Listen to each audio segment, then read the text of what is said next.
¿Te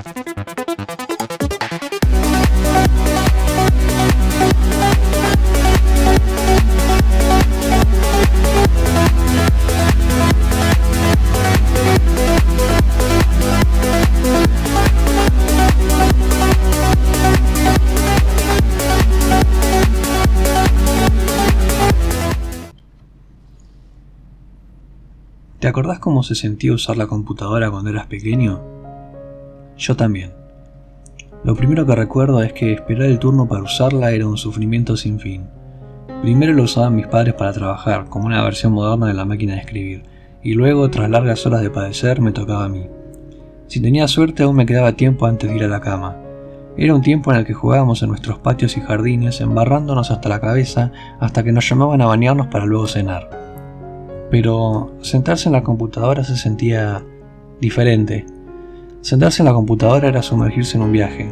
Apretar el botón de encendido de esa caja beige, rodeada de números y luces verdes que resplandecían, y que daba la sensación de que uno estaba por salir volando. Los sonidos que emitían esas cajas llenas de chips y mecanismos parecían salidos de una película de ciencia ficción. La capacidad de maravillarnos era infinita. La pantalla se encendía y la estética de Windows nos abrazaba con una calidez particular. Un sonido de bienvenida y listo, ya estábamos adentro. Nostalgia.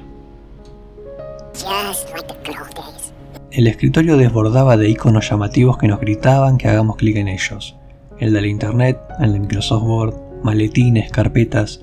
Si teníamos suerte, quizás teníamos un juego instalado. ¿Y soy gamer? En ese caso la decisión era más rápida, lo abríamos sin pensar. Era en ese momento que una notificación nos recordaba que debíamos insertar el CD para poder jugar. Entonces abríamos la unidad de CD-ROM y lo insertábamos. Los juegos venían por aquel entonces en unas cajas del tamaño de un libro grande, así que había que abrirla y sacar el disco de su cobertura. Algunos incluso venían en disquetes, unos cuadrados de plástico que tenían una cinta magnética oculta tras un protector metálico. Así de viejos somos. Los juegos, bueno, no siempre eran exactamente juegos. También nos divertíamos con enciclopedias, aunque suena raro. Eso eran Encarta y otros programas del estilo que venían en las revistas de la época y que guardábamos como tesoros coleccionables. Las enciclopedias digitales nos inundaban de mundo, nos traían videos, música y sonidos en un momento en que ver un video en internet era rarísimo, y escuchar música lo mismo. Nos permitían ver a voluntad otras culturas, animales, lugares o cualquier cosa.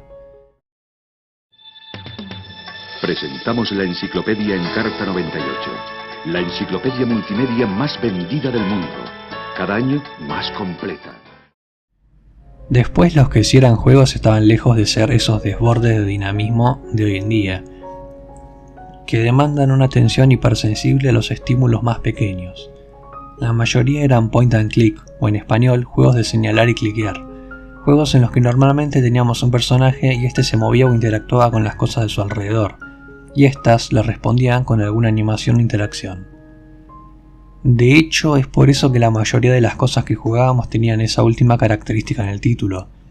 Eran interactivos, porque interactuar con una computadora y que ésta respondiera todavía era una curiosidad. Si nos cansábamos de jugar, solíamos aburrirnos jugando de vuelta en el escritorio para aprovechar el tiempo que teníamos en la PC. Entrar al internet todavía era una maniobra complicada y que demandaba más recursos. Era el tiempo de la conexión dial-up o bien vía telefónica. Para conectarte, la computadora tenía que estar enchufada por cable al teléfono, lo que impedía recibir llamadas, sí, en una época en que el teléfono fijo era aún el medio de comunicación más utilizado. Si por casualidad tus papás te lo permitían, entrar a la web se sentía como estar en un parque de diversiones. Podías ir a donde quisieras, y en todos lados parecía haber cosas entretenidas para ver o jugar. Internet, ¿eh? Recuerdo pasar un rato largo jugando en una página de Cartoon Network, jugando en línea juegos que tardaban minutos en cargar una simple acción. Aún así era mucho mejor que lo que teníamos, y nos divertíamos igualmente. Ser un niño en esa época de innovación digital parecía por momentos vertiginoso. Un frenesí de emociones que transitábamos con un aburrimiento no tan acentuado como el de hoy en día. Vivíamos entre dos mundos que estaban por colisionar, el analógico y el digital. Yo mismo soy el resultado de largas horas de exposición a Windows 95 y a una enciclopedia para niños llamada Explorapedia, En este programita empezaba a ser una nave espacial comandada por una rana astronauta, y al iniciar podías tocar todos los botones de la nave y ver cómo estos respondían a tu curiosidad. Luego podías ir ya a explorar el mundo de la naturaleza. Para ser de Microsoft, es una especie de spin-off muy poco conocido y divulgado del proyecto más ambicioso que era Encarta. En mi caso no tengo ni la más remota idea de cómo llegó a mi casa, pero lo que sí recuerdo es que le dediqué muchísimas horas de juego. Recordar esa época con nostalgia no quita que podamos verla con claridad y por lo que era. En muchos sentidos todo pecaba de rudimentario, todo era lento y requería mucha paciencia, pero desbordaba, como todo también por aquel entonces, de un optimismo auténtico, de una esperanza en el infinito potencial del futuro próximo. Quizás demasiado, tanto que en el mercado bursátil norteamericano las acciones de las empresas tecnológicas subían sus valores en lo que parecía un ascenso ilimitado. De hecho, cualquier semejanza con la actualidad es pura coincidencia. La tecnología había irrumpido en nuestras vidas para cambiarlo todo. Pero luego, pasaron cosas. El tiempo pinchó la burbuja y el mismo mercado se desplomó. Con el nuevo milenio y los miedos al colapso cibernético del Y2K o I2K, las cosas empezaron a cambiar. El internet se fue transformando en un lugar recurrente y más accesible, menos costoso.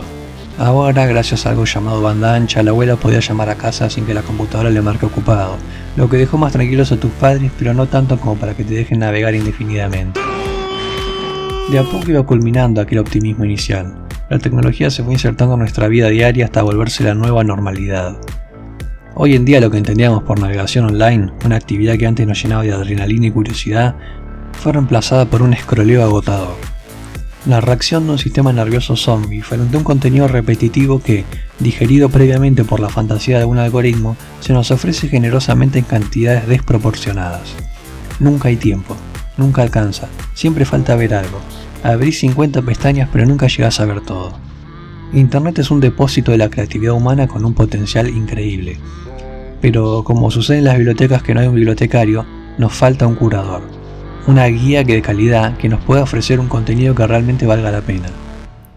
Quizás no sentimos más esa fascinación tecnológica no solo porque nos hemos aburrido, sino también porque han decidido dejar de fascinarnos, dejar de atraernos con innovaciones enriquecedoras y transformar nuestro tiempo, en cambio, en una commodity para saturarnos con publicidad de productos y servicios, que, dicho sea de paso, si necesitáramos no haría falta publicitar.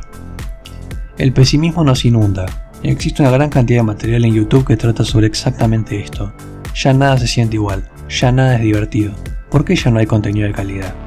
Todo ello responde a las lógicas con las que se ha comercializado el Internet, para volverse, con el auge de la web 2.0, un espacio dominado por las corporaciones de la Big Data, las que lucran con nuestros datos e intereses.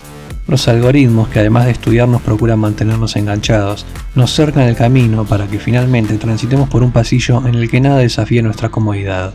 Un lugar donde nada pueda hacernos reflexionar demasiado, donde todo sea una suave inducción de sedantes que apaciguen nuestra necesidad artificial de sonidos, de voces y de imágenes móviles. Es un montón, pero yo aún tengo fe en la vida digital. No creo que las cosas puedan volver a ser lo que eran, pero podemos intentar preservar lo que hacía una diferencia. Elegir las comunidades pequeñas de foros y algunas redes aún exentas de la ferocidad financiera puede ser un ejemplo. Crear nuestro propio espacio libre del peso del consumismo. Elegir siempre que podamos tener el medio físico antes que depender de una copia digital. Suelo hacer un ejercicio mental para clarificarme este optimismo, que en cierta forma es también una forma de imaginar otra realidad posible. Por ejemplo, si una catástrofe mundial desconectase el internet mañana, ¿cómo sería tu vida digital? ¿Habría una vida digital? ¿No sería una buena opción construir comunidades en línea locales? ¿Recuperar los medios físicos disponibles? En realidad nunca perdimos la capacidad de navegar, solo la hemos suspendido. Si te gustó el video, no olvides dejarme tu opinión en los comentarios y ponerle like y suscribirte para seguir viendo más contenido.